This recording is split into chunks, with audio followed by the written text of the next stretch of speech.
தினம்தோறும் விளக்கேற்ற நல்ல எண்ணெய் இதயம் நல்லெண்ணெய்.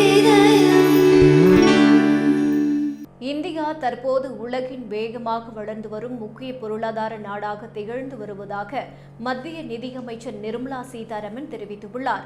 நேற்று வெளியிடப்பட்ட நாட்டின் வளர்ச்சியை குறிக்கும் ஜிடிபி மதிப்பீடுகள் இந்திய பொருளாதாரத்தின் வலுவான முன்னேற்றத்தை தெளிவாக காட்டுகின்றன என்று அவர் கூறினார்.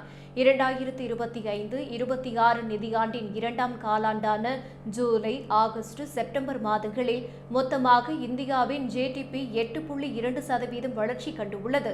இதன் மூலம் உலகின் மிக வேகமாக வளர்ந்து வரும் முக்கிய பொருளாதார நாடுகளில் இந்தியா முன்னணியில் இருப்பதை நிரூபிக்கிறது என்று சீதாராமன் தெரிவித்தார்.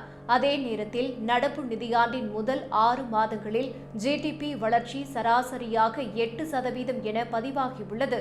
முதலீட்டு சூழலை வலுப்படுத்துதல், உற்பத்தி திறன் அதிகரிப்பு, வணிகம் செய்வதை எளிதாக்கும் சீர்திருத்தங்கள் போன்ற நடவடிக்கைகளே இந்த வளர்ச்சிக்கு காரணமாக உள்ளன என்று அவர் குறிப்பிட்டார்.